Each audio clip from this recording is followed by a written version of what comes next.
Hello, everyone. Today I'm going to be talking about Chapter 14, addressing the discord and motivational interviewing.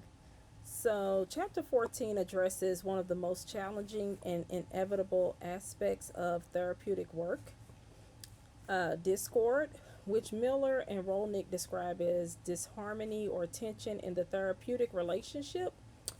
What makes this chapter particularly valuable is that it reframes the discord not as client resistance that needs to be overcome, but as important information about the counseling relationship and process that requires our attention and skillful response.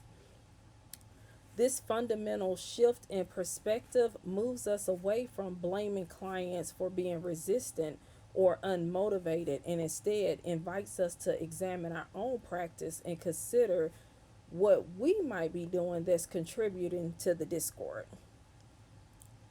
The authors identify several common signs of discord that we need to recognize in our sessions. These include defending, where the client makes excuses or argues against what we're saying, squaring off, where the client directly challenges our authority or expertise. I think we've all had those clients before where they say to us things like, you haven't walked in this experience, you've not lived in this experience, or you don't have any children. How are you going to tell me how to raise or discipline mine? Yeah, I think we've all probably been there at this stage and point in our career. Uh, so, with that, it argues against, against what we're saying. Like I said, it challenges our expertise, disengagement, where the client becomes quiet, stops participating, or seems to mentally just check out. And in interrupting, where the client cuts off or talks over us. In my own practice sessions, I've noticed some of these signs, particularly moments where the clients seem to pull back or become less engaged. And reviewing this chapter helped me understand that these weren't signs of the client being difficult, but rather signals that I may have moved too quickly, being too directive, or missed something important about what the client needs in that particular moment. Um, Miller and Rolnick emphasize that discord is often a natural result of the writing reflects our well intentioned but ultimately counterproductive urge to fix the client's problem by telling them what to do or convincing them of the need for change. When we fall into the expert trap and start giving advice before the client has asked for it, or when we get ahead of the client by pushing toward action before they're ready, we create that discord. The paradox they describe is powerful. The harder we push for change, the more the client may push back and argue for the status quo. This is particularly relevant for clients with substance use, which I work with daily. Clients with substance use disorders who have often experienced years of people telling them what they should do, which has only straightened their defenses and ambivalence. The chapter outlines several strategic responses to discord when we notice it arising in our sessions. First and most fundamentally, it simply recognizes discord when it occurs. We need to be attuned to shifts in the client's engagement, like their body language and verbal response, that signal disharmony. Once we recognize discord, the most important response is often to shift our approach rather than pushing harder in the same direction. This might mean stepping back and using more reflective listening, coming alongside the client rather than confronting them, or using affirming statements to reduce defensiveness.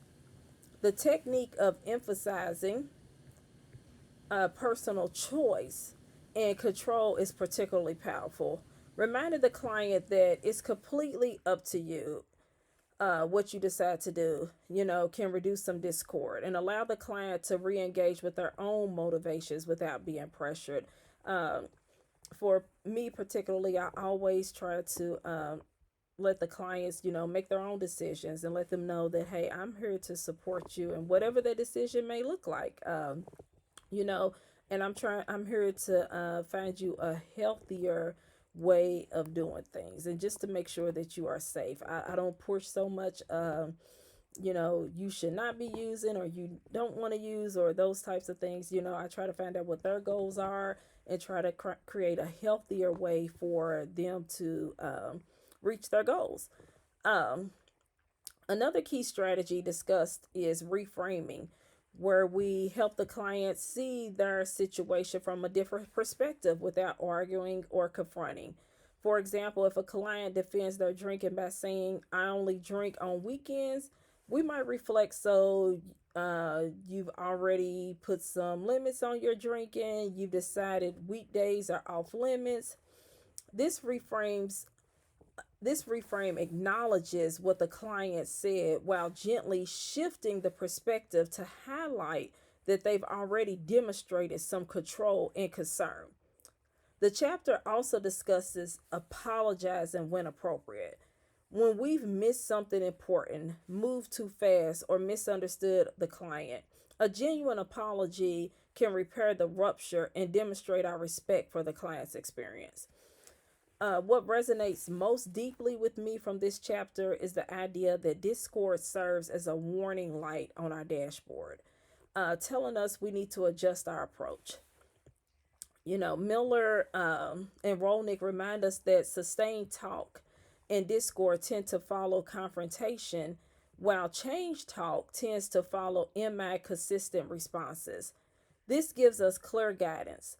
When we notice discord, we should see it as feedback that we've likely skipped out of the MI spirit of partnership, acceptance, compassion, and avocation. And we need to return to more fundamental MI skills like open ended questions, affirmations, reflections, and summaries. For my practice, this chapter transforms discord from something to fear or feel frustrated by into valuable information that can help me become a more skillful, responsive clinician. When I notice a client becoming defensive or disengaged, instead of thinking this client is just resistant or this client just doesn't want help, this client is not ready. I mean, because often at times, especially working with people in addiction and recovery, that is the first thought that people go to is, hey, that you're not ready. You're just not ready. Just to say it, you're not ready.